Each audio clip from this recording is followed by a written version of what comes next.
నవ్యాంధ్రకు Swiss స్పర్శ, Lokesh wish list, కలల సాకారం దిశగా అడుగులు. ఆంధ్రప్రదేశ్ రాష్ట్రాన్ని గ్లోబల్ ఇన్వెస్ట్మెంట్ హబ్ గా మార్చే ప్రయత్నంలో భాగంగా ఐటీ విద్యాశాఖ మంత్రి నారా లోకేష్ చేపట్టిన స్విట్జర్లాండ్ పర్యటన రాష్ట్ర పారిశ్రామిక ముఖ చిత్రాన్ని మార్చే ఒక వ్యూహాత్మక ముందడుగు.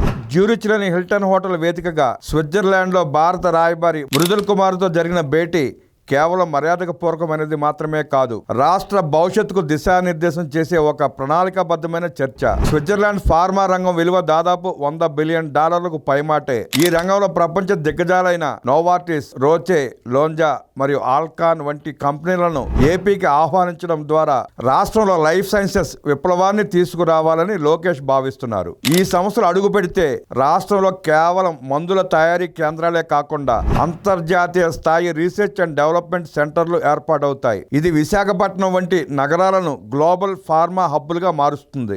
జ్యూరిచ్, బాసెల్, బెర్న్ మరియు జెనీవా వంటి విశ్వవిద్యాలయాలు ప్రపంచంలోనే అత్యుత్తమ పరిశోధనా కేంద్రాలు. ఏపీలో ప్రతిపాదించిన స్కిల్ యూనివర్సిటీ మరియు ఏఐ యూనివర్సిటీలను ఈ స్విస్ వర్సిటీలతో అనుసంధానించడం లోకేష్ విష్ లిస్ట్ లో కీలకమైన అంశం. ఏపీ యువతకు కృత్రిమ మేధస్సులో ప్రపంచ స్థాయి శిక్షణ, మన విద్యార్థులు స్విస్ వర్సిటీల్లో పరిశోధనలు చేసే అవకాశం, తద్వారా అంతర్జాతీయ నైపుణ్యాల బదిలీ, యంత్రాల తయారీ, రైలు విడిభాగాలు మరియు ఎలక్ట్రానిక్స్ రంగాల్లో ఏబీబీ, లైబేర్, క్లారియంట్ వంటి సంస్థల సహకారాన్ని మంత్రి కోరారు. స్విస్ ఇంజనీరింగ్ నైపుణ్యం ఏపీకి రావడం వల్ల రాష్ట్రంలోని పారిశ్రామిక క్లస్టర్లు అత్యాధునిక సాంకేతికతతో పునర్జీవం పొందుతాయి. ఇది స్థానిక యువతకు భారీగా ఉపాధిని అందించడమే కాకుండా విదేశీ ఎగుమతుల ద్వారా రాష్ట్ర ఖజానాకు భారీ ఆదాయాన్ని తెచ్చిపెడుతుంది. స్విట్జర్లాండ్ లో స్థిరపడిన దాదాపు 27,000 మంది భారతీయుల్లో అధిక శాతం తెలుగువారే. వీరిని కేవలం ప్రవాసీలుగా కాకుండా రాష్ట్ర అభివృద్ధిలో భాగస్వాములుగా మార్చాలని లోకేష్ సంకల్పించారు.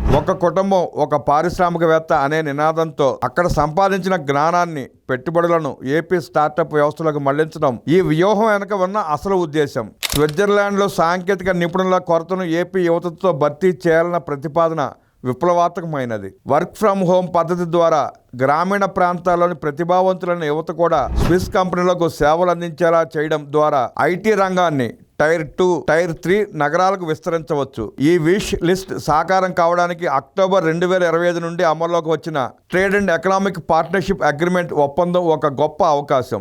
ఈ ఒప్పందం ద్వారా స్విట్జర్లాండ్ వంటి దేశాలు భారత్లో $100 బిలియన్ పెట్టుబడులు పెట్టడానికి సిద్ధంగా ఉన్నాయి. మంత్రి లోకేష్ చేస్తున్న ఈ ముందస్తు ప్రయత్నాలు ఆ భారీ నిధుల్లో సింహభాగాన్ని ఆంధ్రప్రదేశ్కు మళ్లించడానికి మార్గం సుగమం చేయవచ్చు. మంత్రి లోకేష్ ప్రతిపాదనలు కేవలం పారిశ్రామిక ఒప్పందాలకే పరిమితం కాకుండా ఒక నాలెడ్జ్ ఎకానమీని నిర్మించే దిశగా ఉన్నాయి. కేవలం ఫ్యాక్టరీలు రావడమే మాత్రమే కాదు, స్విస్ మేధస్సు ఆంధ్ర గడ్డపై కొత్త ఆవిష్కరణలకు నాంది పలకాలని ఆశిద్దాం.